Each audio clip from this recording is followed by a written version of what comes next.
Well, happy Saturday morning to you all out there. Hope you guys are having a fantastic weekend or off to have one right now. And today we have a very exciting topic. I know a lot of people are kind of interested in this, and it is getting into real estate with no money down. I got this question a lot, and it was one of the things that I explored early on. And so I just wanted to kind of explore this with you after having many years of experience of investing in real estate. I will say, too, that the authoritative source on this is Brandon Turner in his book, which is called, I believe, it was The Book of Investing with No and Low Money Down by Brandon Turner. That's on the Bigger Pockets publishing side. I highly recommend that as well. But today, I'm going to go ahead and kind of summarize what it is that I understand no money down to be, and then ways that you can do it. As a matter of fact, I have 5 different ways in which you can do that comes to my mind, and I'd like to expand on and explore the risks, because that's kind of what we do here at Elevate Equity, is talk about risks. And generally, when we talk about no money down, I want to really explain what it means to be no money down in mostly single family and small multifamily. So this means, anywhere between, 1 unit, which is a house, and 4 units, or it could even apply to some of the larger multifamily that you see out there as well. So keep that in mind, and that's kind of what this means. No money down, in my mind, means that when you put money in, or if you do put money in, at the end of the day, you end up with none of your money out. So even though there is some of your money that you may be putting in, it's going to come back out. Or in some cases, no money will be required at all for you to outlay in any case. So the cases that I present here have kind of a combination of all of that. So let's just jump in, okay? So we'll start with the first one. Number 1 is partnering. If you're able to jump in and provide something that someone else doesn't have, let's say, for instance, that you guys find a house, you and someone that has been interested in investing in real estate and trusts you and knows you are interested in buying a house.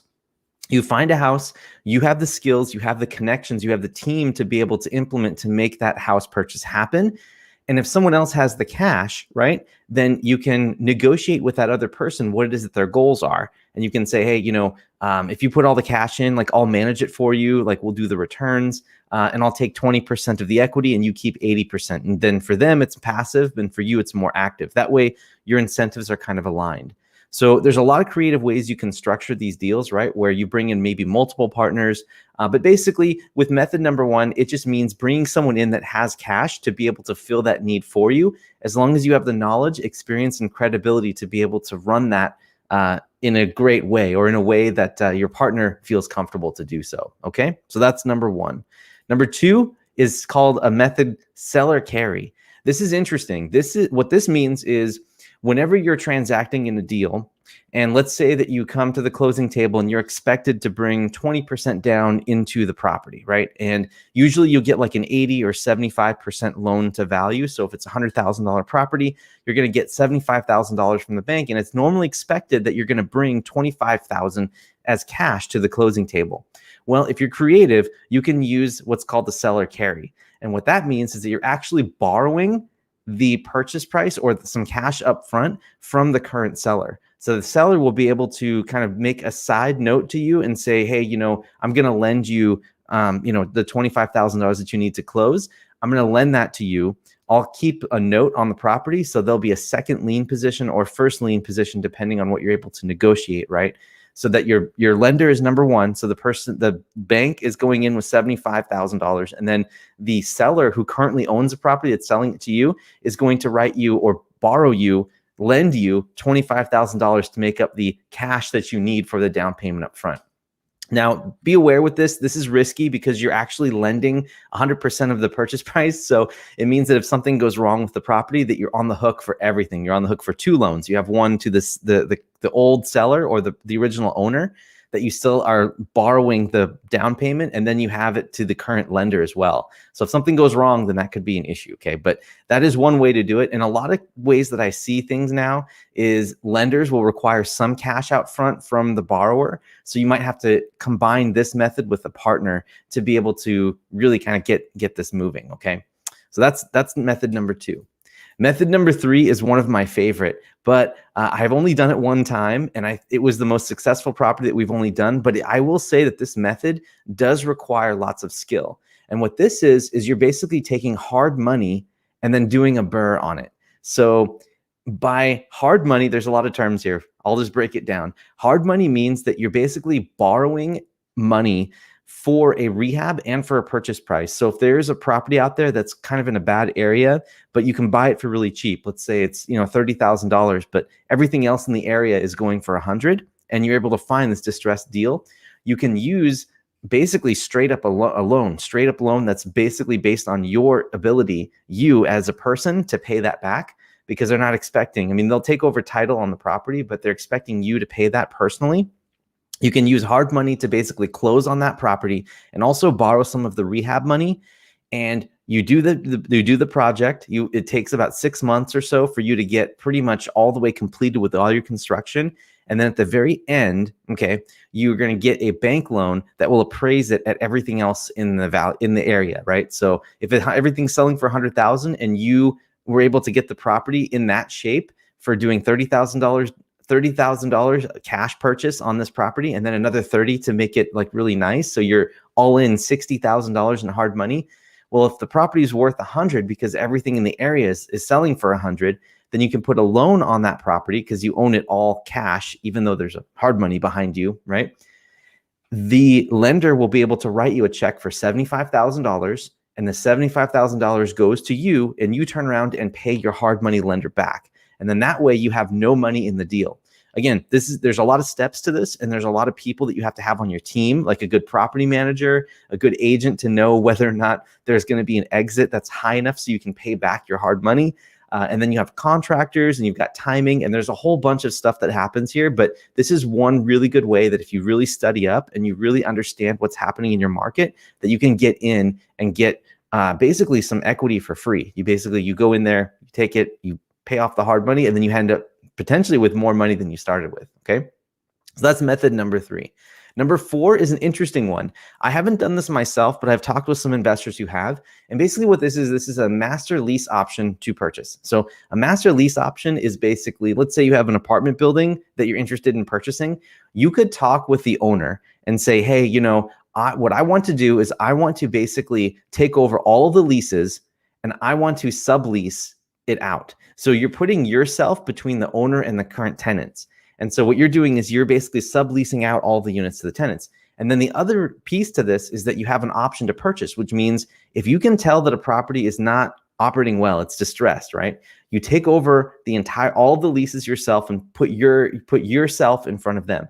Then you can do something with those leases, right? Like you get them out, you get the tenants out, you work with the property manager, and you end up collecting more income.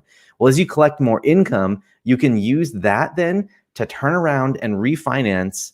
Because you have more income, that means the valuation of the building is higher, and you can basically refinance the building and pay the original owner off with the money that you've created because of the excess in rents, okay?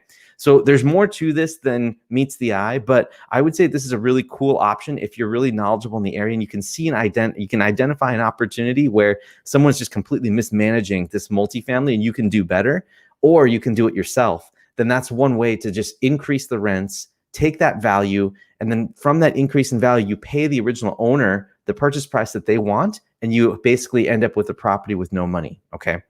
So that's option number 4. And the last option that I have right now is personal leverage. So in the definition of no money down, it really means no money out of pocket that you have to spend, like some of that hard-earned money that comes in. What you could do is you could potentially use, especially if you live in like the coastal markets, if you live in California or out in the East Coast, you can use your home as a bank. And so you can take your home equity and put a line of credit on it, which means you don't have to use it, but it kind of works like a credit card, but the rates are like 2-3%, something really, really low, because banks like lending against, tangible assets like your own home, and something that you would be definitely incentivized to pay down. So you can borrow against your home line of credit. You can use a home line of credit on your own house, and you can buy properties for cash with no leverage out in a different market. And then you take that income from an out-of-state market and pay your line of credit down. And as long as you're making more money from the income on that property or portfolio of properties, then you are paying interest on your HELOC, which is most likely going to be the case since most properties cash flow at least 3 or 4%. Even if you were to buy in a really tough market like, Nevada or something that's a little bit out of state but closer to the coastal markets, you'll still be able to make enough money from a cash flow perspective without leverage on those properties to pay your HELOC down. And then you can also partner with yourself and you can pay it down quicker with your personal W-2 income, and then pay that down. And then when all the smoke clears, you basically end up with a completely free and clear house. And then you basically have a paid off line of credit, and you can use the line of credit again like a bank and buy another one. And now you have 2 properties paying down the HELOC for you, plus your own income. So that's one way to do it, that you don't have to involve any other outside money. You can do it yourself. It does take a lot of risk, this particular version, but it is something that you can consider, and something that I really recommend for people who are just getting started and doing something they're on the West Coast and they want to invest in the Midwest or in the South or Southeast. I think it's a really good, strong way to get involved without any money down per se.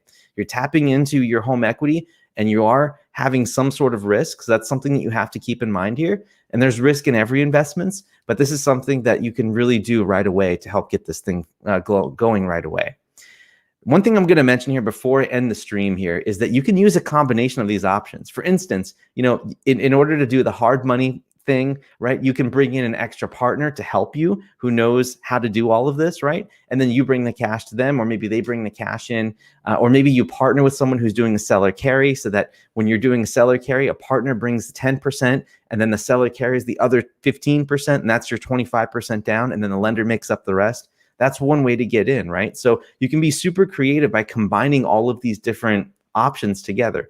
Or maybe you want to do a seller carry and you do a master lease, right? Where you're taking over the leases, he's lending you money, but then you have to manage all these leases and you're paying him and everything. Or you can even have a partner come in, right, and pay that cash for the lease option.